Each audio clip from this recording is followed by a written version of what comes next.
Hey, how's it going guys? My name is Dom and welcome to today's video where I'm going to be showing you how easy it is to build buttons using web components. Now, this here is what we're going to be building in today's video. I've got 3 examples of some buttons which can be produced using this code.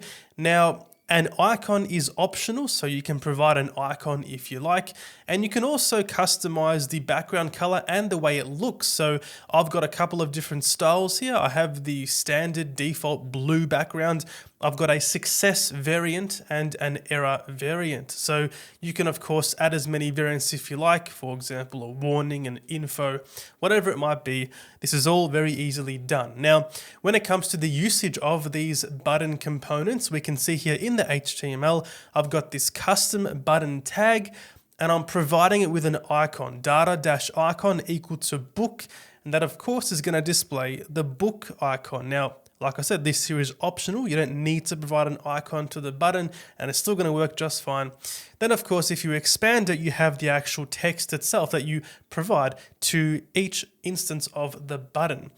Now, going inside this tab right here, we're going to be beginning from scratch to create what I just showed you. And going inside VS Code, we can see here, I've only got this index.html document with nothing going on inside of it. Now, I'm going to begin by creating a new file called index.js. This here is going to be the main JavaScript file for the entire web page, okay? We are now going to import that file at the top inside the head. We're going to say script with a type of module. So script type module right there. The source, of course, going to index.js. And this means we can take advantage of the ES6 import export syntax for importing the button component. So we're going to get to that very shortly. So let's now create a new directory called components.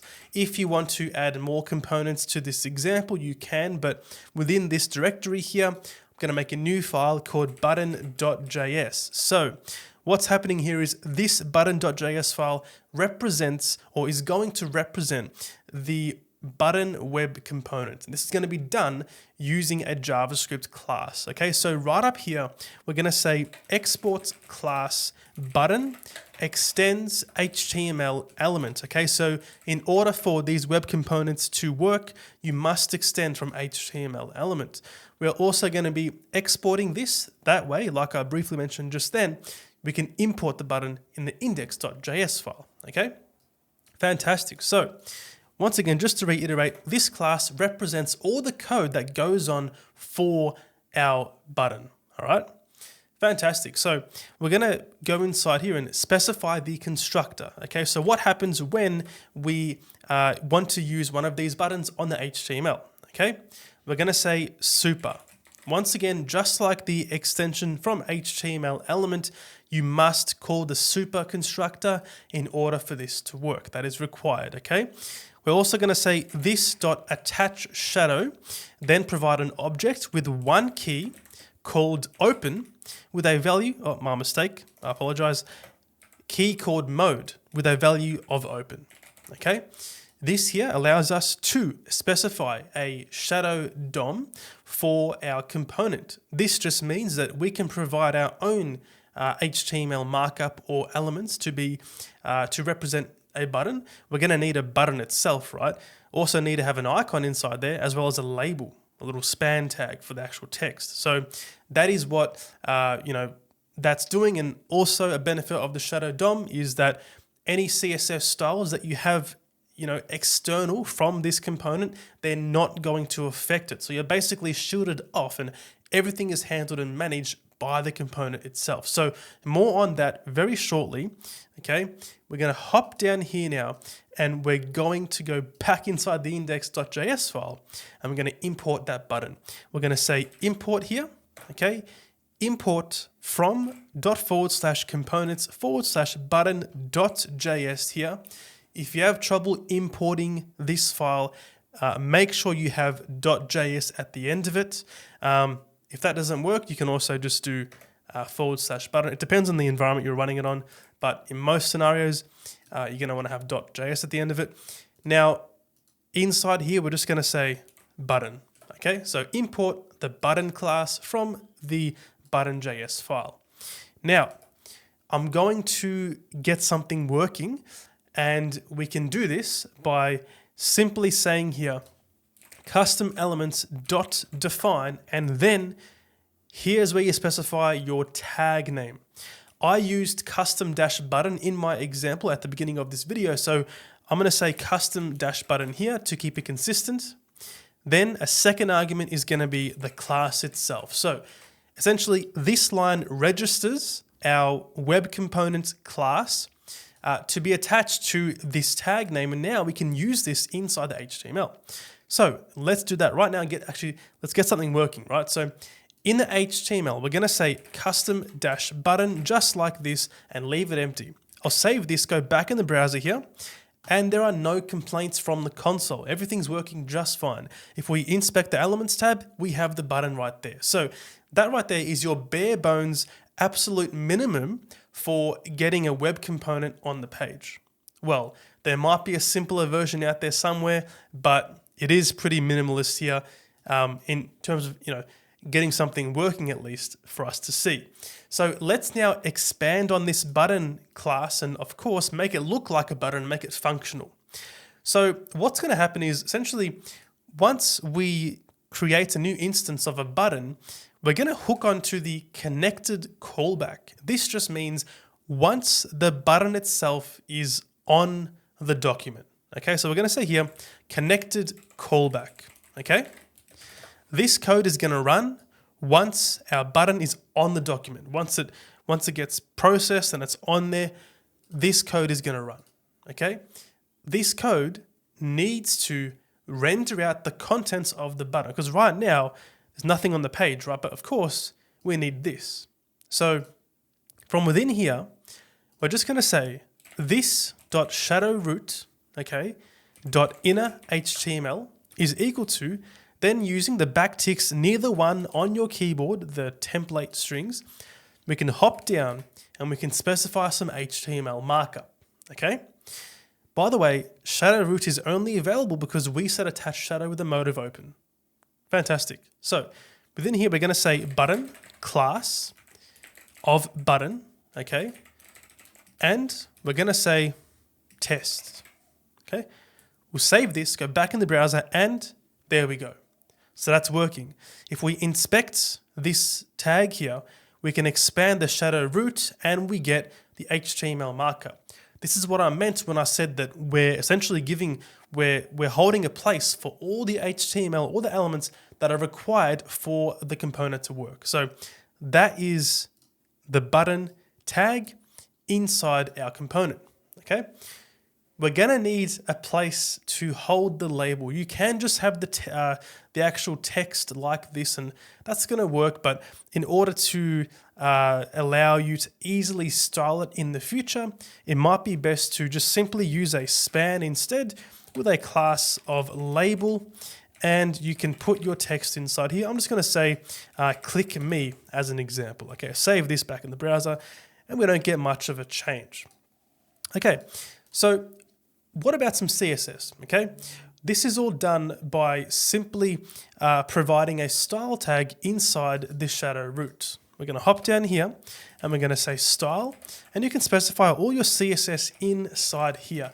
However, you probably want to separate that out from this simple line of code. So let's hop down to the bottom and say const CSS equal to, and once again, using template strings, going to go back tick right there. I'm just going to copy and paste what I've got in my example. So I'll copy this here and paste it within here. You can pause the video if you like and just copy all this CSS, but basically I'm just setting a display of inline flex and a couple of align items, justify content, just to make everything centered. I've got some padding, a gap between the icon and the text, some background color, some border removal, and some font family. So you can pause the video, copy that, but once you have your CSS string, we can then inject it using $ curly brackets, and then we can just say CSS just like that. I'll save this, go back in the browser here, and we get the CSS applied to the button. Now, it's important to note that once again, because we have this shadow root, everything, all these styles only apply to this component. So I'm targeting a class of button here. This just simply targets this button right here because, of course, I've also given it a class of button. That's how that targeting works, okay? And that's it for the CSS, right? So we have the button working on the page, and it's actually quite cool to see. Now, when it comes to the icons itself, we need to include an icon library within our website or web application. So I usually use Google Material Symbols for my videos, but they do have a little bit of an issue that I found where you need to add some extra CSS to your web component to make it to work. You can make them work if you like, but I'm going to keep it simple and use Ion icons instead. So this is also a really good icon library. So I'll just type in Ion icons in the browser here. I'll leave a link to this in the description down below, but it's a really good open source library for your icons. And if you go to the usage tab, okay, it's going to tell you how to use that framework or icon library. So we're going to copy these two script tags, and as the instructions say, place it before the end of your body tag. So back inside here, going to get in the index.html, just simply paste that down below, and now we can begin to use the Ion icon library. How do you do that? Well, the instructions say to simply specify this in your HTML. So let's copy this right here, go back inside the web component, okay? We're going to paste that just before the span, all right? Save this back in the browser, inspect, and we get the icon rendered. So it really is that simple. Of course, we need to make this icon dynamic, so you can specify your own icon, much like I did in the example where we're saying data-icon equal to book. We need to now handle that situation, okay? Before we do that, there are two things worth mentioning. Number one is that this Ion icon library just happens to use web components as well. So don't think that because I'm using a web component with the button, we need to also use one for the icon library. It's just a coincidence. So we're using a web component there as well by coincidence. The second thing to mention is that a list of all these icons available to you is on the first page. So if you search for save as an example, you get an outlined, filled, or sharp version of that. If you select the version, it tells you how to use it on the bottom here. So you just simply copy and paste it once again and get that in there. So that's where we get the values for the data-icon attribute. So let's get this working, okay? Going back inside VS Code here, we're going to, in the connected callback, get a reference to whatever that data attribute was. We're going to say const icon equal to this.get attribute, then say data-icon. We can say this dot get attribute because this refers to the element itself, okay? So this one right here. I'm going to, so get that reference to the icon. I'm then going to say console.log icon, okay? Save this. Go back in the index.html and just say data-icon equal to, let's just do save, okay? Save this back in the browser. In the console, we get save right there. So that's coming through from the attribute list, all right? Now it's going to be very straightforward, guys. We simply take this text and inject it into the name part of the icon specification. So using $ curly brackets, we just say icon just like that, okay? Save this back in the browser and we get this right here. We can now swap out for more icons. We can say, for example, if I find a balloon icon, copy this, go back in here, paste balloon in, save this back in the browser, and the balloon appears. Fantastic, right? Now, this is fine, but what if I don't want an icon? What if I say, get rid of data-icon, save this back in the browser? We get an empty space there because there is no icon for an empty string, right? So to handle that, we can simply say something like this. We can say $ curly brackets, okay, just to get an expression in here. And we can say, look, icon and then copy the icon HTML, use template strings once again, paste that in there, okay? Or empty string. What's happening here is we're saying, look, if the user specified an icon, okay, the user being the developer. If there is an icon, then render this HTML. Get the icon out there. This is all wrapped inside a parentheses, inside brackets, so we can simply OR on that. So if there is no icon provided, then we can fall back to an empty string, therefore means nothing. I can save this back in the browser and the space is now gone. All right. So we have the icon working. The last part of this button here is going to be the variant. So a success green or an error red for the background if that's what you'd like to do. So let's go back and just add that data-icon back in there and make it a, let's make it a save. And the way these variants work is you just say data-variant equal to success or error or warning, whatever you like to do. Okay? It's up to you guys, right? So I'm going to work on a success variant for this button. How do we now implement this? Well, going back inside the button.js file, we can do so using classes. So we can make modifier classes for the button, which changes things like the background color and the text color. I'm just going to copy and paste what I've got in my example as well here. You can, of course, once again, pause the video if you like. I'm just saying here, a class of variant-success will change the background color to be green and a text color of white. Same thing for the error, okay? It's going to be a dark red instead or medium red. Now, these variants are going to be added to the button class. So keyword added to, not replaced by. So you're going to have button and variant-success as an example, right? Never just variant on its own. Because this here, of course, is the base styles. So how would this look? Well, we're going to do the same thing with the get attribute. We're going to say const variant equal to get attribute, pass in their variant, okay? Then we're going to say if we've chosen to use a variant, okay, this.shadowRoot.query selector. We can use query selector on the shadow root because it is very similar to a standard document object. Just like your normal document.query selector, right?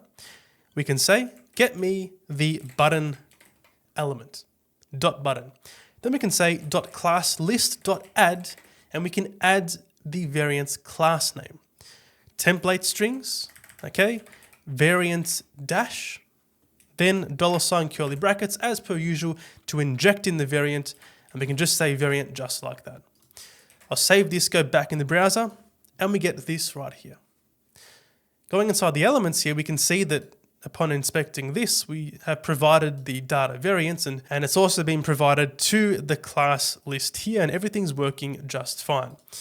Now, there's actually one thing I completely forgot about, guys, and that was to provide your own custom text for the button. I've just hard-coded click me here, but this must come from the index HTML instead. For example, I can say, save changes. I want save changes to be displayed here. How do we do that? Well, it's done through slots. Let's go back in the button.js file and simply remove this click me and replace it with slot just like this. This just means, I won't go into slots entirely in this video, but this just means that whatever I've got inside this custom button element, so whatever I provided here can just get injected directly in this fallback slot, because typically slots are named, right? You would have your named sections, but anything unnamed, anything global, right? Anything that's just out there with nothing on it, for example, this text node, that gets injected bang straight into this fallback slot. And this means that if I save this, go back in the browser, it gets put there perfectly fine. So just to recap, slot just means whatever you provide inside your tag. And that's basically it. So you can provide your, you can specify your own buttons here. You can use this multiple times if you like and change your variants, change your icons. And yeah, it's also cool to mention that you can interact with this as per any sort of button. So, that means you can do things like add event listener on click. I can just quickly show you this as well. I can say custom button ID, BTN save changes as an example. Then I can go inside here, I can say const btn save changes equal to document.get element by ID. I'm going to pass in here btn save changes. Then I'll say btn save changes dot add event listener. On click, we can now just say here, you clicked the button, alert, you clicked the button, something like that. Okay. Save this back in the browser, click on the button, and it works just as you would expect it to. So that is how to build your own button using web components. If this video helped you out, make sure to drop a like and subscribe to the channel, and I'll see you guys in the next video.